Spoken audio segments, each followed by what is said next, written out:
bonjour à tous les téléspectateurs. Nous allons faire aujourd'hui, si vous le voulez bien, un cours pour se préparer à la fête de Rosh Hashanah qui approche à grands pas. Et nous allons parler de cette notion qui est valable également pour le jour de Yom Kippour, pour toute une préparation en fait de l'homme dans sa vie par rapport à la tchouva. Et je voudrais aborder aujourd'hui la notion de Ardout, la notion de l'unité du peuple juif. Qu'est-ce que la Torah définit par cette notion d'unité? On va faire ce cours Bezrat Hashem pour une grande réussite de Yosef Ben Rachel Ron-Citruk, Bezrat Hashem, lui ainsi que son épouse et toute sa famille, Bezrat Hashem, qui méritent une très très belle année avec toute leur famille, Bezrat Hashem, et pour tout le Ham Israël également. Alors, vous savez que dans ce mois de Elul, alors tout le monde est prêt à changer, tout le monde est prêt à écouter des paroles de Moussar, tout le monde voudrait véritablement non seulement m'écouter, mais faire pénétrer dans son cœur des véritables paroles, des véritables notions qui vont nous permettre de changer, de façon à ne pas nous présenter devant Akadosh Baruch Hu dans ce jour de jugement comme on était l'année dernière, mais évidemment d'avancer.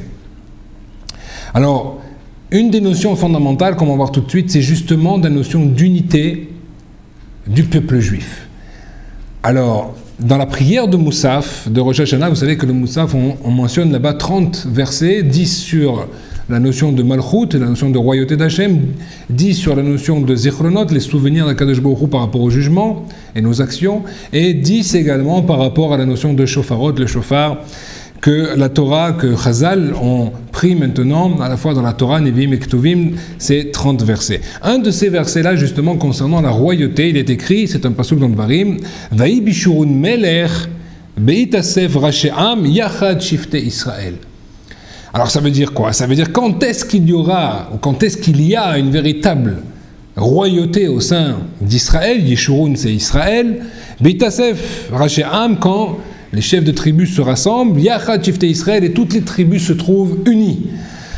Donc on voit bien qu'il y a une corrélation sine qua non entre la notion d'unité du peuple juif et la notion de royauté d'Akadosh Baruch Hu.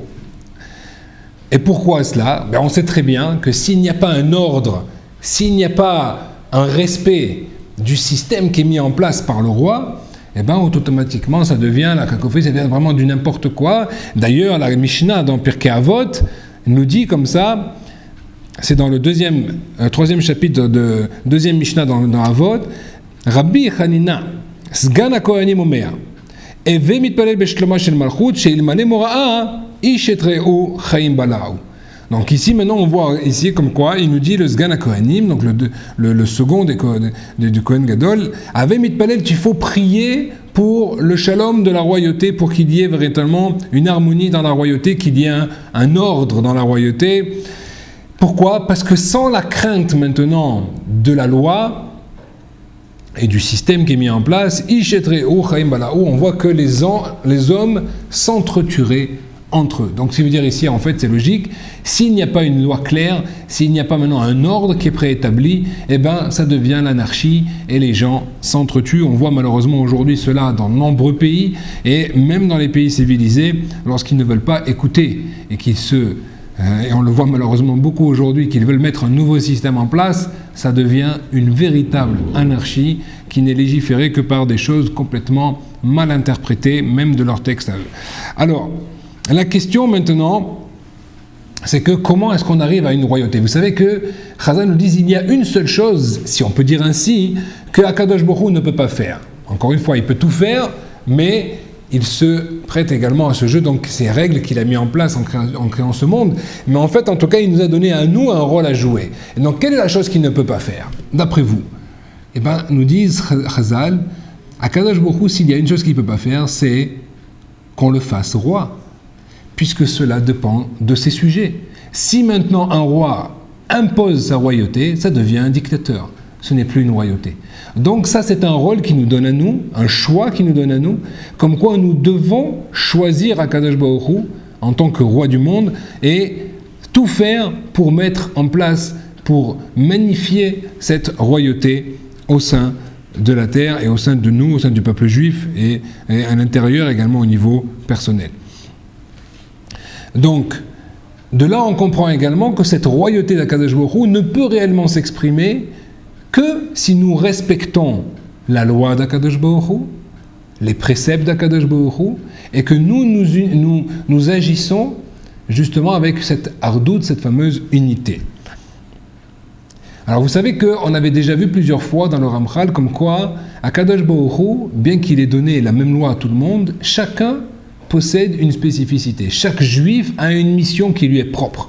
Et nous devons toute notre vie prier pour qu'Akadosh Baruch Hu nous permette de remplir cette mission, nous donne les moyens, et nous avons les moyens pour cela, mais de découvrir les moyens qui sont en nous pour véritablement la réaliser.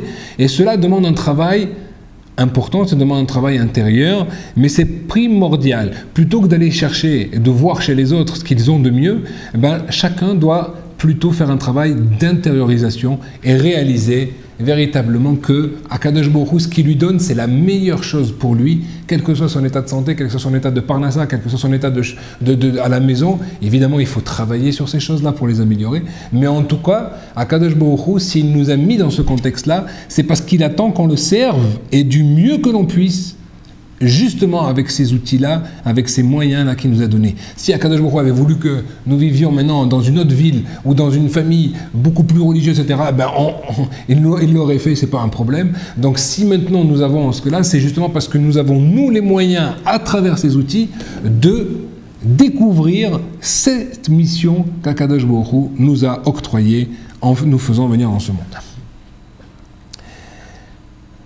Si chacun respectait ce principe, sachez qu'il y aurait véritablement une harmonie. Parce qu'Akadosh Baruch Hu a créé un monde parfait, des peuples, des animaux, toute une faune, toute une flore extraordinaire. Tout ça est régi d'une façon extraordinaire. L'homme, malheureusement, lui, détruit beaucoup. Et tout cela, pourquoi? Parce qu'il ne veut pas réaliser quel est son rôle à lui. Et il veut tout le temps essayer d'usurper le rôle de l'autre. Et ça, c'est très très fort au niveau du peuple juif, puisque, on le sait, depuis que le peuple juif a reçu la Torah sur le mont Sinaï, Chazal nous disent, nos sages nous disent qu'en fait Sinaï, c'est la notion de Sin'a, la notion de jalousie. Et en fait, effectivement, dès que les peuples ont entendu comme quoi Akadosh Baruch Hu avait choisi un peuple et qu'il avait donné la Torah, c'est-à-dire le guide de vie véritable pour tout le monde entier, il s'agissait maintenant de la part de ces nations-là, d'avoir deux options possibles. C'est soit d'avoir l'humilité de comprendre que chacun a un rôle et que ce rôle est important, même s'il est différent en fonction des peuples, ou, effectivement, il fallait faire disparaître le peuple juif ou essayer d'usurper maintenant ce rôle de peuple élu. Malheureusement, l'histoire en a parlé, vous connaissez la réponse, c'est ce qui s'est passé. Et donc, au lieu d'entendre cette véritable harmonie, cette véritable symphonie qu'Akadosh Baruch Hu avait mis en place, nous assistons à plus de 3000 ans de cacophonie, justement, d'un bruit incessant, de maladresse, de mauvaises mœurs, etc. Pourquoi? Parce que justement, ces peuples n'ont pas eu l'humilité et la maturité de comprendre que la Torah était universelle et s'adressait à chacun d'entre nous. Alors, pour revenir à nous-mêmes, il faut savoir que la première chose que nous devons conclure, c'est qu'en fait, si une personne dans ce monde agit comme bon lui semble, il va manger ce qu'il veut, il va agir comme il veut, pas de kashrut, pas de shabbat, pas de sniout, on s'habille comme on veut. Cela veut dire quoi en fait? Ça veut dire qu'en fait, moi je considère que je connais mieux maintenant ce qui est bon pour moi que ce qu'Akadosh Baruch Hu m'a donné. Donc, je fais un nouveau système, je crée un nouveau système qui est meilleur, et je vais même dire aux gens parfois ce qu'ils devront faire aussi, et voilà pourquoi le monde dérive. Imaginez le toupet que cela représente, imaginez l'effronterie et l'orgueil que cela représente. Comment on pourrait croire que Akadosh Baruch Hu qui nous crée à chaque instant, qui nous donne la vie à chaque instant, qui a créé ce monde en une seconde, est-ce que lui qui a fait la machine ne connaît pas ce qui est bon pour nous? Pourtant, lorsque nous agissons contre la volonté d'Hachem, c'est une façon de dire « je me rebelle contre ce système, je pense être meilleur » et c'est quelque chose qui est grave. Voilà pourquoi la première chose, c'est qu'il ne peut y avoir de royauté réelle que si nous acceptons les préceptes d'Akadosh Baruch Hu, les ordonnances d'Akadosh Baruch Hu. Et donc on comprendra également par là qu'il ne pourra pas y avoir de hardout dans ce que les gens définissent par rapport à leur système subjectif, mais uniquement par rapport à ce que la Torah définit en tant qu'unité réelle. Il ne s'agit pas maintenant de faire des rondes et de commencer à danser, les hommes mélangés avec les femmes, et de chanter maintenant ensemble pour dire voilà, nous sommes unis. C'est pas ça l'unité. L'unité d'Akadosh Baruch Hu, vous allons le voir tout de suite, c'est quelque chose de beaucoup plus profond que cela, mais c'est quelque chose qui passe tout d'abord par la mise en place de sa royauté, de l'acceptation du joug divin, et cela ne peut se faire que si le juif a la maturité de recevoir les préceptes d'Hachem. Alors nous avons entendu ces dernières semaines, malheureusement à cause d'événements énormément tragiques, comme quoi les gens ont dit il y a eu plus un réveil de hardout, plus un réveil d'unité dans le peuple juif. Mais malheureusement cela est arrivé avec des épreuves extrêmement difficiles, des pertes humaines extrêmement grandes pour nous, car chaque âme juive est un trésor, et malheureusement, il a fallu que nous en arrivions là pour commencer à se réveiller. La Torah nous dit dommage, si nous devançons cela, si nous réalisons quel est le rôle de chacun parmi nous, eh bien nous pourrions éviter ces problèmes-là. Nous pourrions éviter maintenant toutes ces choses-là qui sont un petit peu comme le bâton dans les mains d'un Kadosh Baruch Hu que l'on oblige à lui d'utiliser alors que lui ne voudrait pas, il voudrait nous montrer le chemin, et il nous a montré le chemin, et il nous donne le chemin. Malheureusement, la personne continue dans son obscurantisme et finit par croire maintenant qu'il a un système meilleur jusqu'au jour où on est obligé de le réveiller, et cela malheureusement ça se paye très cher. Alors qu'est-ce que la Torah, elle, entend par la notion de hardout? Alors il y a dans la paracha de Kitetse, que nous avons passé il y a quelques semaines, sur la notion de Hashevat Aveda. Vous savez qu'il y a une mitzvah lorsqu'on trouve un objet qui appartient à quelqu'un que l'on connaît, ou un objet qui possède un signe distinctif, de le prendre pour le ramener à son propriétaire. Nous dit le Rabbeinu Bechaye, il va sortir ici du pshat, le pshat, la Torah appelle ça Hashev Teshivem Le'achicha, tu devras ramener ça à ton frère, il n'y a pas écrit ici maintenant à ton ami ou quoi que ce soit, mais à ton frère, la notion de confrérie ici qui est très forte. Et il faut savoir que le fait qu'il y ait justement cette répétition, Hashev Teshivem, la Gemara nous dit dans Baba Metzia, Afilu mea pe'amim, donc même si 100 fois la personne a perdu son objet, eh bien il faudra lui ramener 100 fois. Mais ici, vous allez voir, le Rabbeinu Bechaye va donner quelque chose, un sens à cette mitzvah beaucoup plus profond que ce que nous connaissons. D'abord, il explique le fondement de cette mitzvah, qui est basé sur quoi? Vechol ze mitdarke ha-chesed va-rachamim. Tout cela, cette mitzvah est basée sur la notion du chesed de rachamim, de bonté et de miséricorde, qui font partie des midot qu'un juif a et qu'il doit exploiter au maximum. Et s'il ne les a pas, soit il y a un problème dans son ascendance, soit ça veut dire qu'il s'est fait attraper par son Yetzirah et a dévié complètement du chemin de ce que la Torah lui nous demande. Les lamed, chez Kulanu am echad re'uim shiye lanu avechad, pour nous apprendre en fait que quoi? Que quand tu fais un précepte comme celui-là, que même si la personne elle a perdu son objet 100 fois tu lui ramènes, on aurait pu dire une fois, 2 fois, après ça y est, il se débrouille. Non! La Torah nous dit même si 100 fois tu vois la personne, tu lui ramènes. Pourquoi? Car c'est moi qui te le demande. Première chose, de comprendre que nous avons un père. Deuxièmement, une relation qui doit être avec son prochain, non pas comme une personne étrangère, mais comme un frère. Et donc si maintenant son frère avait perdu cet objet, même 100 fois, est-ce qu'on ne serait pas allé le chercher? C'est ce que ici nous dit le Rabbeinu Bechaye, chez Kulanu am echad re'uim shiye lanu av echad, que nous avons tous un seul père, o she'yirtze kol echad beto'elet ravero, et que chacun veuille et recherche ce qui est bon pour son prochain.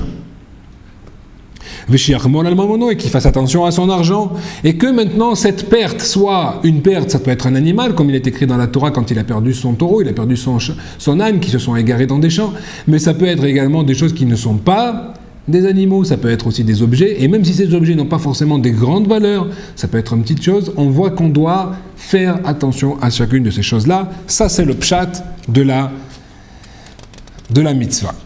Maintenant, on nous dit, et c'est là que c'est intéressant, Rabbeinu Bechaye, ici on parle de Rabbeinu Bechaye, donc qui est un Rishon, il y a près de 900 ans, donc il faut comprendre que ce qu'il dit, c'est quelque chose qui a été transmis depuis Moshe Rabbeinu, c'est pas quelque chose qui sort maintenant de sa poche, et donc c'est quelque chose que nous devons intégrer, réaliser et véritablement essayer d'appliquer.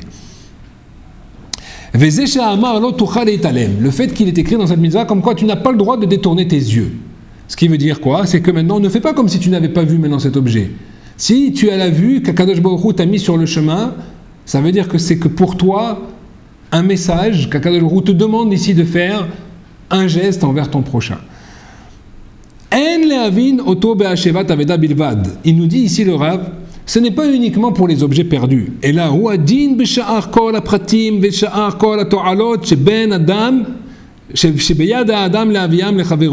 cela concerne également toutes les notions, tous les manques que ton prochain pourrait avoir et que tu pourrais toi satisfaire ou combler ou aider. Tu seras dans l'obligation de le faire, ou même s'il lui a empêché une perte financière. Nous dit le Rabbi Yochaye, Areu chayav bekulan. Tu as l'obligation de t'occuper de cela. Tel qu'il est écrit, Ve'afta l'eracha kamocha, la mitzvah donc de aimer son prochain comme soi-même.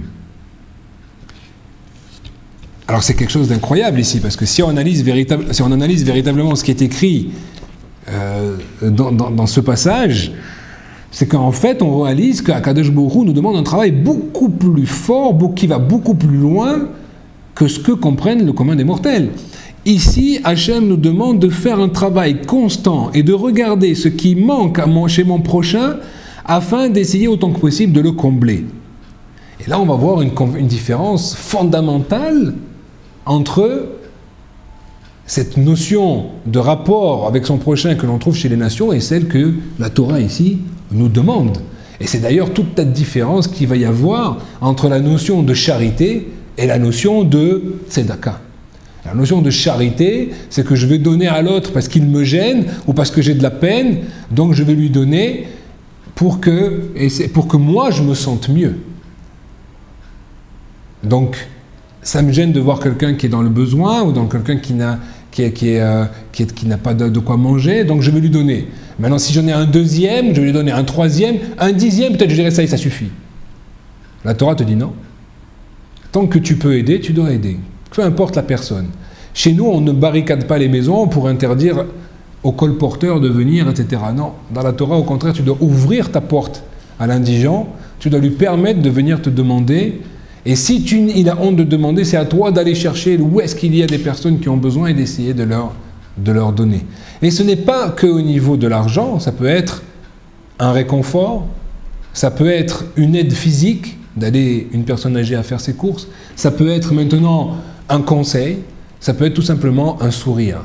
Car beaucoup de gens en ont besoin, beaucoup plus que l'on ne croit, et donc Akadosh Baruch Hu nous demande de faire attention. Les gens que tu connais, on ne demande pas maintenant de courir le monde entier pour essayer de faire cela, mais les gens déjà qui sont autour de toi, évidemment ça commence par sa propre famille, son épouse, ses enfants, etc., parce qu'eux aussi peuvent avoir des besoins, mais au-delà il faut étendre et comprendre que Akadosh Baruch Hu nous demande quelque chose, et c'est ça la notion de tzedaka, on va remettre la chose à sa place.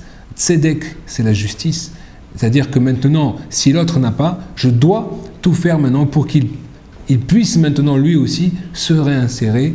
Et donc, comme on avait expliqué, je peux lui donner une pièce, je lui peux donner un repas, je peux lui donner un panier entier rempli de provisions, et si je n'ai les moyens, et ça sera la meilleure chose à faire, ça sera de lui donner du travail.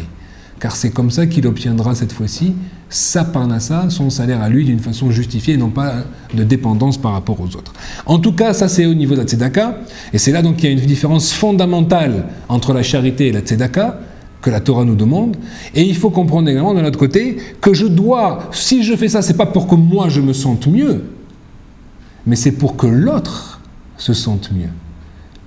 C'est pour ça qu'en fait, on va voir maintenant chez les nations des gens qui vont faire attention qu'il y a 30 ans, ça nous fait la peine de voir un pauvre dans le métro, et aujourd'hui il peut y avoir des gens qui meurent par terre, et tout le monde va passer à côté sans regarder parce que ça est terminé.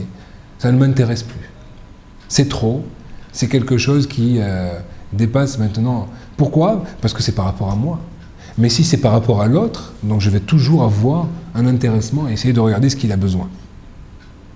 C'est ça, l'otit alem. Tu n'as pas le droit de ne fermer tes yeux. Akadosh Baruch Hu m'interdit de fermer les yeux sur les manques de mon prochain.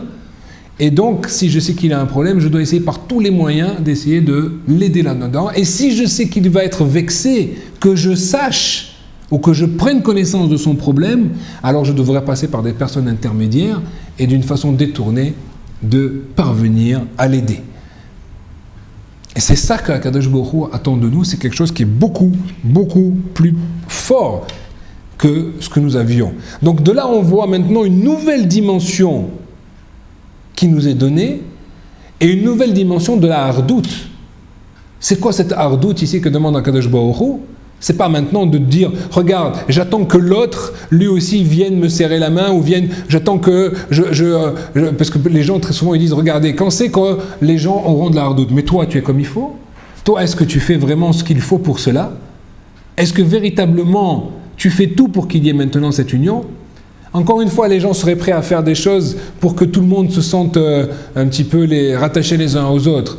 Mais si ce n'est pas dans le cadre de la Torah, c'est pas du tout cela que Akadosh Baruch Hu attend. Donc déjà comprendre ce qu'Hachem il veut, et là on voit que l'injonction est beaucoup plus forte que ce que les gens ne croient.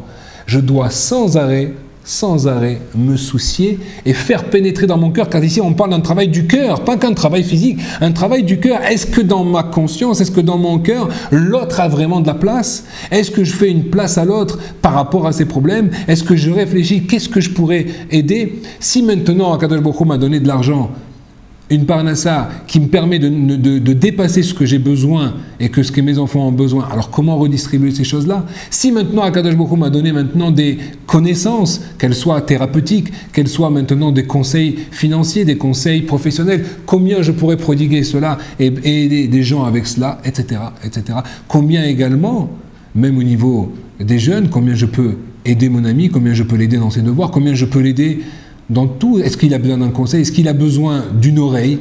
Parfois, les gens ont uniquement besoin de parler, mais ils n'ont personne à qui le faire, et c'est pour ça qu'ils tombent dans la dépression.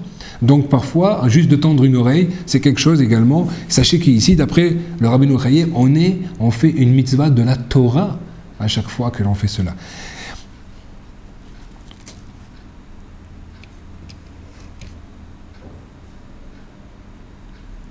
Évidemment, toute cette notion dont on parle là ne devra pas aller ni à notre propre détriment, ni à ceux de nos proches. Je vais faire en l'occurrence référence à l'épouse, car tout le bien qu'on pourrait faire à l'extérieur, si l'épouse, elle, n'est pas comblée, eh bien, il ne sera pas compté. Donc il faut d'abord, avant d'essayer voir les voisins, la veuve et l'orphelin, de regarder est-ce que dans la maison déjà, mon épouse a tout ce qu'elle a besoin, est-ce qu'elle a aussi une écoute comme il faut, est-ce que je passe du temps avec elle, pareil pour les enfants. Est-ce que je leur donne véritablement ce qu'ils ont besoin? Qu'est-ce que je me mets à leur disposition? Après, je pourrais faire toutes ces choses-là. Donc, en fait, on comprend par là que cette notion de hardout n'est pas du tout celle que les gens font miroiter et qu'en fait, il faut accepter tout le monde. C'est vrai que nous devons avoir une Torah qui inclut. Toujours, jamais une Torah d'exclusion, quelle qu'elle soit, et même si j'ai une personne qui ne se comporte pas dans le sens de la Torah, je ne dois maintenant voir ou ne pas accepter ses actes. Mais lui en soi, il faut savoir que c'est une Neshama, c'est une âme d'Israël, et je dois tout faire pour essayer de lui faire comprendre, de le ramener et d'être positif là-dessus. C'est là-dedans qu'il va falloir justement se travailler, mais ce n'est pas sur des signes extérieurs, c'est un travail de l'intérieur au niveau du cœur. Si on fait cela, croyez-moi, si je m'occupe de mon prochain, est-ce qu'Akadosh Baruch Hu ne va pas s'occuper de moi? Ne va pas s'occuper de mes enfants? C'est ce que je vous souhaite à tous, Bezrat Hashem, de faire ce travail intérieur, car c'est ça qui va nous permettre véritablement de nous présenter comme il faut devant le roi, d'accepter sa royauté, de vouloir le faire roi, et ensuite, Bezrat Hashem, de travailler sur cette notion de hardout, car même si nous avons tous une mission différente, et tous les shvatim, toutes les tribus avaient toutes une mission, une façon de servir Hashem différente, mais toutes étaient unies, car toutes avaient reçu ce message de la Torah, ce joug divin, et cette volonté d'être unies afin de proclamer le nom de Dieu comme il se doit. Amen, Kenny Ratson, je le souhaite à tous Bezrat Hashem, Kol Tov.